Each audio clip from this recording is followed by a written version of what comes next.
Before the video starts, I want to show my shirt real quick. I just love this freaking shirt. I don't know why, I just do.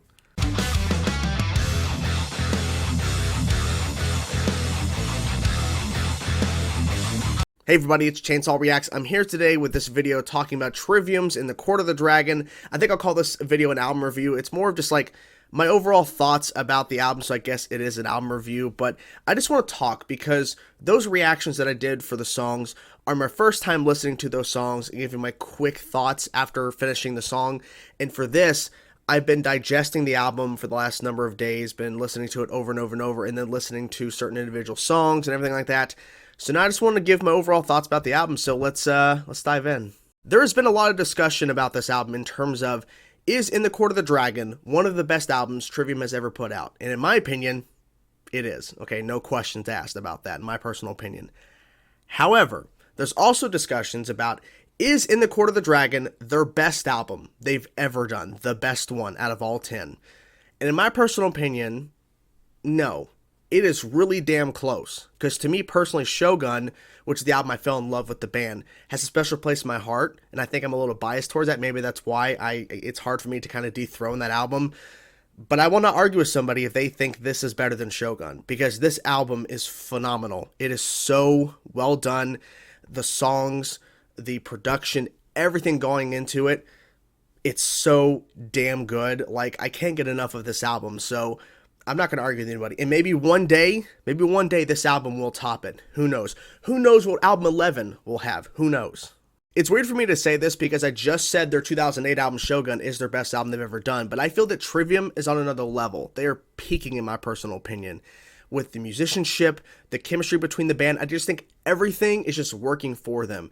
And I feel that The Sin in the Sentence was a turning point, and I think a lot of people noticed that.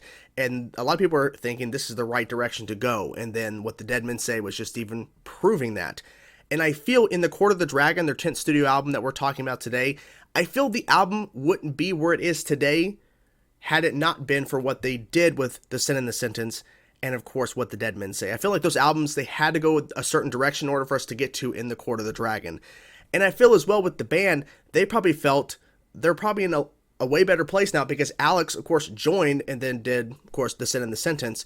But now this is their third album with Alex on drums. And on top of that, it's their 10th album. A lot of bands nowadays, they don't make it to 10 albums. So to make it to 10 albums is an accomplishment on its own. But they had to make a statement. Like, look, The Sin in the Sentence, what the Dead Men Say, I can't even talk today. They are so damn good. And those albums, I think, are going to go down to some of the best albums they've ever done, but I feel that they were just getting better and better in terms of the songwriting, the chemistry between all four of them, creating these songs, and I just feel that this album, In the Court of the Dragon, came together because of where the band is at the current moment. Looking at the track listing for In the Court of the Dragon and seeing the length of the songs, what I find most interesting is that there are 3 songs that are in that 5 to 5.5 minute range, and 3 songs in the 7 to 7.5, even getting close to 8 minute range.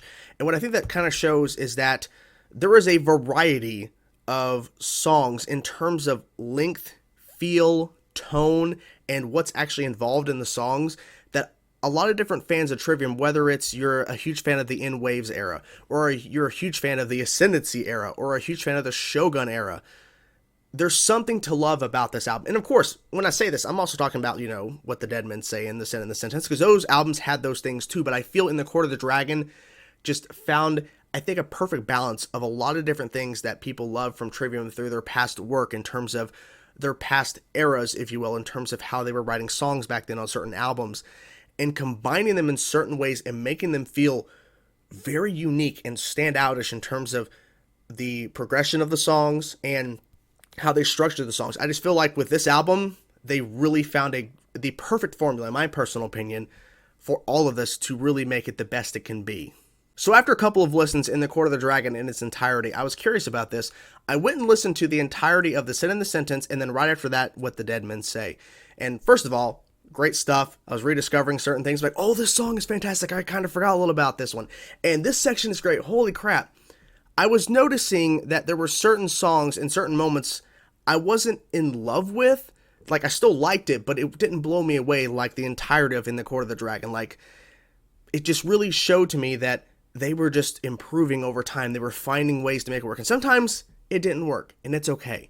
But for me, they definitely were learning from their past two albums with Alex and just getting that chemistry together and getting it to being better, and everything just kind of fell into place and in the right way for In the Court of the Dragon.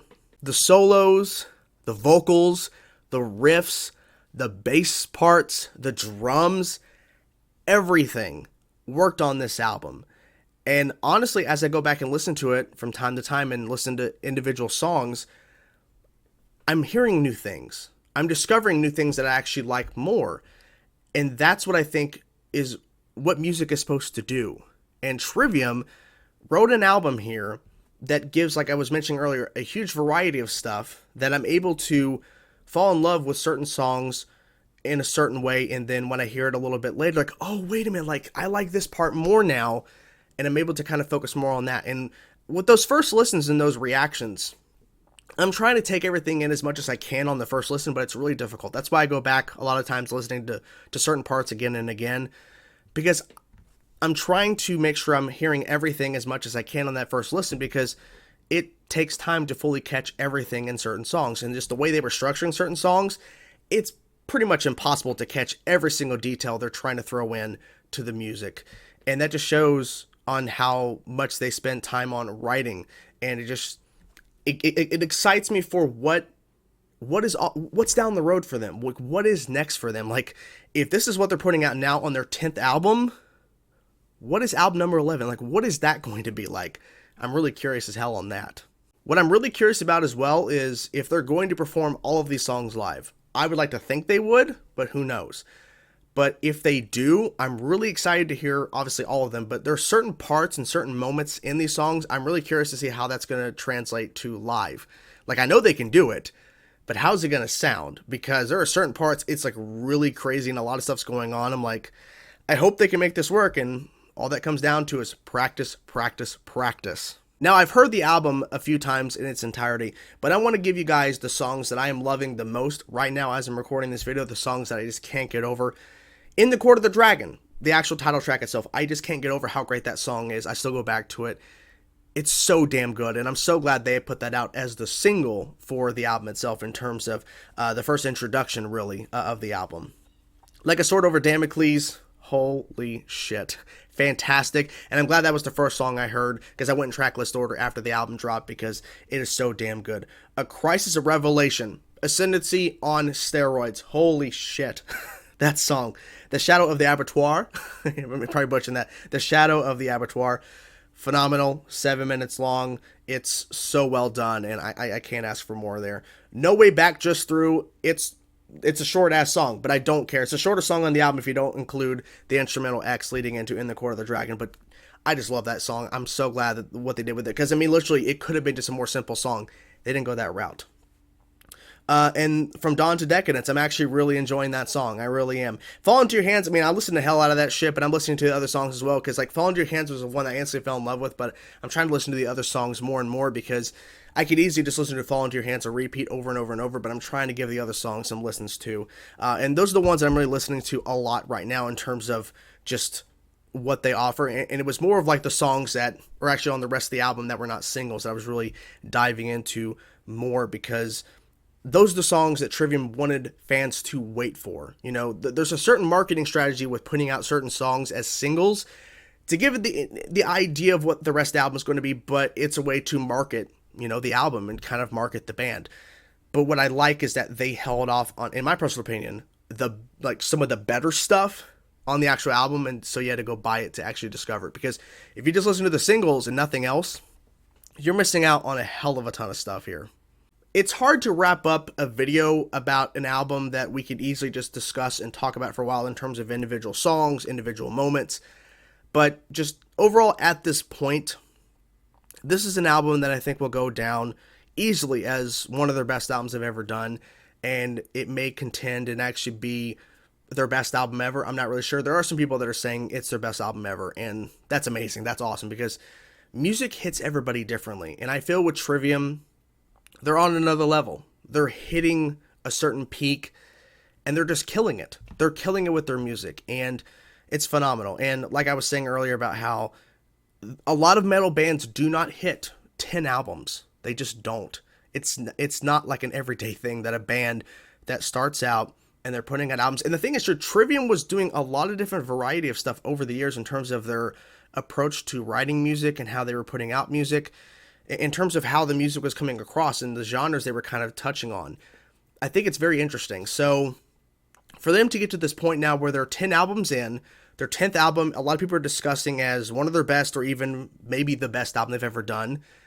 And everyone is still talking about the music, saying that they can't believe this is the music they're putting out now, because a lot of bands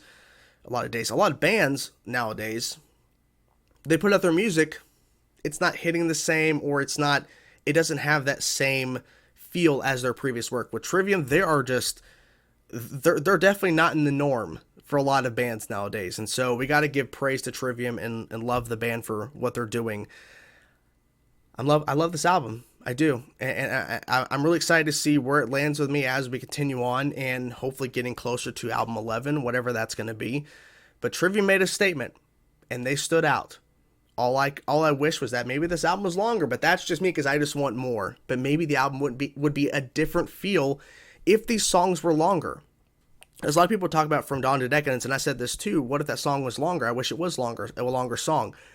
Some people have said, well, if it was, maybe it wouldn't feel the same as it does now. That's true. So if this album was longer, maybe it wouldn't be in the discussion of one of the best. Maybe it'd be just another solid album from the band. So maybe it had to be just where it is because it needed to be. Who knows? Anyways, that's my overall thoughts. My thoughts right now about the album. Obviously, we could sit here all day and talk about it, but In the Court of the Dragon, Trivium, 10th album from the band, nails it, kills it, and it's going to go down in history, in the Trivium history, and probably in the history of metal as an album that people need to listen to, in my opinion. I feel like if you haven't listened to Trivium, you need to listen to this album. Maybe you wouldn't appreciate it as much as Trivium fans who appreciate it because of what they're doing with the album in terms of how it really combines a lot of different elements from their previous work, but I feel it's an album regardless that fans of metal need to listen to, even if they've not heard of Trivium, because it has such good shit on it. So that's my thoughts. What'd you guys think of In the Court of the Dragon from Trivium? I'm curious to know your thoughts, guys. Whatever thoughts you have, let me know in the comments below. Hope you guys enjoyed the video. I will talk to you guys soon. Peace out.